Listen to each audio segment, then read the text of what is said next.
हरे कृष्णा। इस पवित्र पौष मास की आप सबको बहुत सारी शुभकामनाएं। पौष मास के इस पवित्र समय में भगवान श्री विष्णु और सूर्य नारायण देव की विशेष रूप से पूजा अर्चना की जाती है और इसी उपलक्ष्य में प्रतिदिन हम आपके लिए लेकर आ रहे हैं पौष मास की विशेष पौराणिक कथाएं जिसमें हम अपने प्राचीन ग्रंथों से अनेक दिव्य कथाओं का श्रवण कर रहे हैं। तो चलिए हमारे इसी पौष मास कथा श्रृंखला को आगे बढ़ाते हुए आज की कथा का श्रवण करते हैं। आइए आज की कथा आरंभ करते हैं। हमारी इस कथा श्रृंखला की पिछली कड़ी में हमने सुना था कि किस प्रकार इंद्रदेव सुकला के शुद्ध भाव को समझकर कामदेव से कहते हैं कि उन्हें सती स्त्री के साथ युद्ध नहीं करना चाहिए और उन्हें वापस चले जाना चाहिए। इस प्रकार इंद्रदेव ने कामदेव को उत्तम शिक्षा देने के लिए बहुत सारी नीतियुक्त बातें कही, लेकिन कामदेव इससे संतुष्ट कहाँ होने वाले थे। उन्हें तो सुकला की अग्नि परीक्षा लेनी थी। इसलिए उन्होंने कहा, हे देवराज, मैं तो आपके ही आदेश से यहाँ आया था। अब आप धैर्य, प्रेम और पुरुषार्थ का त्याग करके ऐसी पौरुषहीनता वाली बातें क्यों कर रहे हैं। कायर मत बनिए। पूर्व काल में मैंने जिन जिन देवताओं, दानवों, ऋषियों और तपस्याओं में लगे हुए मुनीश्वरों को परास्त किया है, वे सब मेरा उपहास करते हुए मुझे कहेंगे कि अरे, ये कामदेव तो बड़ा डरपोक निकला। एक साधारण स्त्री ने इसे क्षण भर में परास्त कर दिया। इसलिए मैं अपने सम्मान रूपी धन की रक्षा करूंगा और आपके साथ चलकर इस सती के तेज, बल और धैर्य का नाश करूंगा। इस प्रकार देवराज इंद्र को किसी प्रकार समझा बुझाकर कामदेव ने फिर से पुष्पयुक्त धनुष और बाण अपने हाथ में ले लिए और अपने सामने खड़ी हुई अपनी सखी क्रीड़ा से कहा, हे प्रिय, तुम माया बनाकर वैश्य पत्नी सुकला के पास जाओ। वो अत्यंत पुण्यवती, सत्य में स्थित और धर्म का ज्ञान रखने वाली है। यहाँ से जाकर तुम मेरी सहायता के लिए उत्तम से उत्तम कार्य करो। तत्पश्चात कामदेव ने उनके पास खड़ी हुई प्रीति से कहा, तुम्हें भी मेरी सहायता के लिए उत्तम कार्य करना होगा। तुम अपनी मधुर बातों से सुकला को वश में करने का प्रयास करो। इस प्रकार अपने अपने कार्य में लगे हुए वायु इत्यादि के साथ सभी व्यक्तियों को भेजकर कामदेव ने उस महासती को मोहित करने के लिए इंद्र के साथ पुनः प्रयाण किया।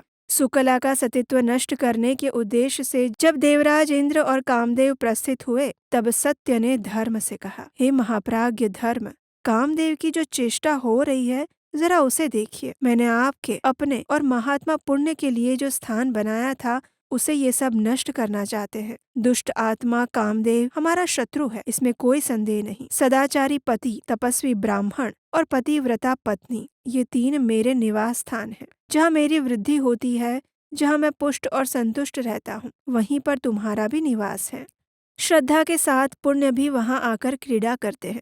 मेरे शांति युक्त मंदिर में क्षमा का भी आगमन होता है। जहाँ मैं रहता हूँ, यानी कि जहाँ धर्म रहता है, वहीं संतोष, इंद्रिय संयम, दया, प्रेम, प्रज्ञा, लोभहीनता और गुण भी निवास करते हैं। वहीं पवित्र भाव भी आता है और ये सभी सत्य के बंधु बांधव है। हे धर्म, चोरी ना करना, अहिंसा, सहनशीलता और बुद्धि, ये सब मेरे ही घर में आकर धन्य होते हैं। मोक्ष मार्ग को प्रकाशित करने वाले ज्ञान और उदारता आदि से युक्त होकर सभी व्यक्तियों के साथ मैं धर्मात्मा पुरुषों और सती स्त्रियों के अंदर निवास करता हूँ। ये जितने भी साधु महात्मा हैं, वे सब मेरे गृह के समान हैं। इन सब के अंदर मैं अपने कुटुंबियों के साथ वास करता हूँ। कृकल वैश्य की प्रियतमा पत्नी मंगलमयी सुकला भी मेरा उत्तम गृह है, लेकिन आज ये पापी कामदेव इसे भी जला डालने को उद्यत हो रहा है। ये बलवान इंद्र भी कामदेव का साथ दे रहे हैं। कामदेव की इसी हरकतों से अहल्या का संग करने पर एक बार जो हानि उठानी पड़ी है, उस प्राचीन घटना का भी इंद्र को स्मरण नहीं रहा है। सती के सतीत्व का नाश करने से ही इसे महान दुख में पड़कर श्राप का उपभोग करना पड़ा था, लेकिन फिर भी आज फिर एक बार वो कामदेव के साथ यहाँ पर आकर धर्मचारिणी इस कृकल पत्नी सुकला का अपहरण करने के लिए उतारू हो रहे हैं। ये सब सुनकर धर्म ने कहा, हे सत्य, मैं काम का तेज कम कर दूंगा। मैं यदि चाहूं तो उसकी मृत्यु का भी कारण उपस्थित कर सकता हूँ और मैंने एक ऐसा उपाय सोच लिया है जिससे ये काम आज ही भाग खड़ा होगा। ये महाप्रज्ञा पक्षिणी का स्वरूप धारण करके सुकला के घर जाएगी और अपने मंगलमय शब्द से उसको स्वामी के शुभ आगमन की सूचना देगी। धर्म द्वारा भेजने से प्रज्ञा सुकला के घर में गई और वहां मंगलजनक शब्द का उच्चारण किया। सुकला ने धूप, गंध आदि के द्वारा उसका समादर और पूजन किया और सुयोग्य ब्राह्मण को बुलाकर इस शकुन का क्या तात्पर्य है वो पूछा। तब ब्राह्मण ने कहा, हे भद्रे, ये शकुन तुम्हारे स्वामी के शुभ आगमन की सूचना दे रहा है। वे 7 दिन से पहले पहले यहाँ अवश्य आ जाएंगे, इसमें अंतर नहीं हो सकता। ब्राह्मण देव का ये सुंदर वचन सुनकर सुकला अत्यंत प्रसन्न हुई। इधर कामदेव की भेजी हुई क्रीड़ा सती स्त्री का रूप धारण करके उस सुंदरी पतिव्रता के घर गई। उस रूपवती नारी को देखकर सुकला ने आदर युक्त वचन कहा, उसका सम्मान किया और इस प्रकार सुकला द्वारा पूजित होकर क्रीड़ा मुस्कुराती हुई बातचीत करने लगी। उसका मायामय वचन विश्व को मोहित करने वाला था। ये सब सुनने पर सत्य और विश्वास के योग्य जान पड़ता था। तब क्रीड़ा ने कहा, हे देवी, मेरे स्वामी बड़े बलवान, गुणज्ञ, धीर और पुण्यात्मा है, लेकिन मुझे छोड़कर न जाने कहाँ चले गए हैं। वे मेरे पूर्व जन्म के कर्मों का फल है जो आज इस रूप में सामने आया है। मैं कैसी मंदभागिनी हूँ। हे महाभागे, नारियों के लिए रूप, सौभाग्य, श्रृंगार, सुख और संपत्ति सब कुछ पति ही होता है। पतिव्रता सुकला ने क्रीड़ा की ये सारी बातें सुनी। उसे विश्वास हो गया कि ये सब कुछ इस दुखिनी नारी के हृदय का सच्चा भाव था। वो उसके दुख से दुखी हो गई और अपनी बातें भी उसे बताने लगी। उसने पहले का अपना सारा वृत्तांत कह सुनाया। इस प्रकार अपने दुख सुख की बात बताकर मनस्वी सुकला चुप हो गई। तब क्रीड़ा ने उस पतिव्रता को सांत्वना देते हुए समझाया और उसके बाद एक दिन उसने सुकला से कहा, हे सखी, देखो, वहाँ सामने बड़ा सुंदर वन दिखाई दे रहा है। अनेकों दिव्य वृक्ष उसकी शोभा बढ़ा रहे हैं। वहाँ एक परम पवित्र पाप नाशक तीर्थ भी है। चलो, हम दोनों वहां जाकर पुण्य संचय करते हैं। ये सुनकर सुकला उस मायामयी स्त्री के साथ वहां जाने के लिए तैयार हो गई। उसने वन में प्रवेश करके देखा तो उसे ऐसा लग रहा था जैसे वो नंदन वन की शोभा में आ गई हो। चारों ओर फूल खिले हुए थे। सैकड़ों कोकिलों के कलरव से सारा वन प्रांत गूंज रहा था। माधवी लता और माधव ने उस उपवन की शोभा को परिपूर्ण बनाया था। सुकला को मोहित करने के लिए उसकी सृष्टि की गई थी। उसने क्रीड़ा के साथ सबके मन को भाने वाले उस वन में घूम घूम कर अनेकों दिव्य कौतुक देखे और इसी समय रति के साथ कामदेव और देवराज इंद्र वहां आ पहुंचे।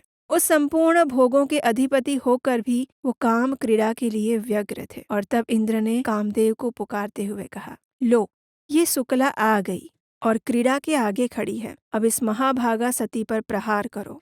तब कामदेव ने कहा, हे सहस्त्रलोचन, लीला और चातुरी से युक्त अपने दिव्य स्वरूप को प्रकट कीजिए, जिसका आश्रय लेकर मैं इसके ऊपर अपने 5 बाणों का प्रहार करूंगा। त्रिशूलधारी महादेव ने मेरे रूप को पहले ही हर लिया है। मेरा शरीर तो है नहीं। जब मैं किसी नारी को अपने बाणों का निशान बनाना चाहता हूँ, उस समय पुरुष के शरीर का आश्रय लेकर अपने रूप को प्रकट करता हूँ। इसी प्रकार पुरुष पर प्रहार करने के लिए मैं नारी देह का आश्रय लेता हूँ। पुरुष जब पहले पहल किसी सुंदरी नारी को देखकर बारंबार उसका चिंतन करता है, तब मैं चुपके से उसके अंदर घुसकर उसे उन्मत्त बना देता हूँ। स्मरण और चिंतन से मेरा प्रादुर्भाव होता है, इसलिए मेरा नाम स्मर ये भी है। आज मैं आपके रूप का आश्रय लूंगा और आज इस नारी को अपनी इच्छा अनुसार नचाऊंगा। इस प्रकार कहकर कामदेव इंद्र के शरीर में घुस गए। पुण्यमयी कृकल पत्नी सती सुकला को घायल करने के लिए हाथ में बाण लेकर उत्कंठापूर्वक अवसर की प्रतीक्षा करने लगे और वे उसके नेत्रों को ही लक्ष्य बनाए हुए थे। क्रीड़ा की प्रेरणा से उस सुंदर वन में गई हुई वैश्य पत्नी सुकला ने पूछा, हे सखी, ये मनोरम दिव्य वन किसका है? तब क्रीड़ा ने कहा, ये स्वभाव सिद्ध दिव्य गुणों से युक्त सारा वन कामदेव का है। तुम भली भांति इसका निरीक्षण करो। दुरात्मा कामदेव की ये चेष्टा देखकर सुंदरी सुकला ने वायु के द्वारा लाई हुई वहां के फूलों की सुगंध को नहीं ग्रहण किया। उस सती ने वहां के रसों का भी आस्वादन नहीं किया और ये देखकर कामदेव का मित्र वसंत लज्जित हो गया। तत्पश्चात कामदेव की पत्नी रति प्रीति को साथ लेकर आई और सुकला से हंसकर कहने लगी, हे भद्रे, तुम्हारा कल्याण हो। मैं तुम्हारा स्वागत करती हूँ। तुम रति और प्रीति के साथ यहाँ रमण करो। तब सुकला ने जवाब देते हुए कहा, जहाँ मेरे स्वामी है वहीं मैं भी हूँ। मैं सदा पति के साथ रहती हूँ। मेरा काम, मेरी प्रीति सब वही है। ये शरीर तो निराश्रय है, छाया मात्र है। ये सुनकर रति और प्रीति दोनों लज्जित हो गए और महाबली काम के पास जाकर कहने लगे, हे महाप्राज्ञ, अब आप अपना पुरुषार्थ छोड़ दीजिए। इस नारी को जितना कठिन है ये महाभागा पतिव्रता सदैव अपने पति की ही कामना रखती है। ये सुनकर कामदेव ने कहा, जब ये इंद्र के रूप को देखेगी उस समय मैं अवश्य इसे घायल करूंगा। तत्पश्चात देवराज इंद्र परम सुंदर दिव्य वेश धारण करके रति के पीछे पीछे चले। उनकी गति में अत्यंत ललित विलास दृष्टिगोचर हो रहा था। हर प्रकार के आभूषण उनकी शोभा बढ़ा रहे थे। दिव्य गंध से सुसज्जित होकर वे पतिव्रता सुकला के पास आए और उनसे कहने लगे, हे भद्रे, मैंने पहले तुम्हारे सामने एक दूती भेजी थी और फिर प्रीति को रवाना किया। मेरी प्रार्थना को तुम क्यों नहीं मान लेती हो? मैं स्वयं तुम्हारे पास आया हूँ, मुझे स्वीकार करो। देवराज इंद्र की बातें सुनकर सुकला ने कहा, मेरे स्वामी के महात्मा पुत्र मेरी रक्षा कर रहे हैं, यानी सत्य और धर्म। मुझे किसी का भय नहीं है। अनेक शूरवीर पुरुष सर्वत्र मेरी रक्षा के लिए उद्यत रहते हैं। जब तक मेरे नेत्र खुले रहते हैं तब तक मैं निरंतर पति के ही कार्य में लगी रहती हूँ। आप कौन है जो मृत्यु का भी भय छोड़कर मेरे पास आए हैं? तब इंद्र ने कहा, तुमने अपने स्वामी के जिन शूरवीर पुत्रों की चर्चा की है उन्हें मेरे सामने प्रकट करो, मैं कैसे उन्हें देख सकूंगा? तब सुकला ने कहा, इंद्रिय संयम के विभिन्न गुणों द्वारा उत्तम धर्म सदा मेरी रक्षा करता है, वो देखो।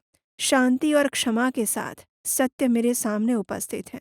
महाबली सत्य बड़े यशस्वी हैं, वे कभी मेरा त्याग नहीं करते और इस प्रकार धर्म आदि रक्षक सदैव मेरी देखभाल करते हैं। फिर क्यों आप बलपूर्वक मुझे प्राप्त करना चाहते हैं? आप कौन हैं जो निडर होकर इस दूती के साथ आए हैं? मैं नित्य सुरक्षित हूँ, इंद्रिय संयम और मनोनिग्रह में तत्पर रहती हूँ। साक्षात शचीपति इंद्र भी मुझे जीतने की शक्ति नहीं रखते। अगर महापराक्रमी कामदेव भी आ जाए तो भी मुझे कोई परवाह नहीं, क्योंकि मैं अनायास ही सतित्व रूपी कवच से सुरक्षित हूँ। दूर हटो, भाग जाओ, मेरे सामने मत खड़े रहो, और अगर मना करने पर भी खड़े रहोगे तो जलकर भस्म हो जाओगे।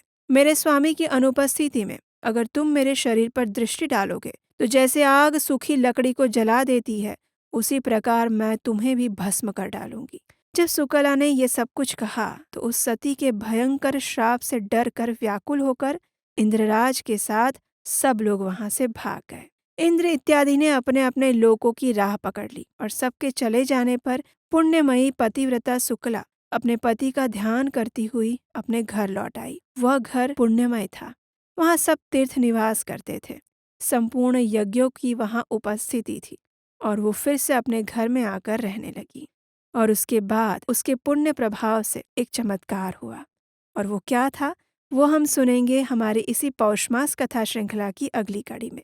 उसे सुनने के लिए आपके अपने चैनल को याद से सब्सक्राइब करके रख लीजिए, नोटिफिकेशन ऑन रखिए, और हम आपसे मिलेंगे बहुत जल्द कल प्रातःकाल एक नई कथा के साथ। हरे कृष्ण।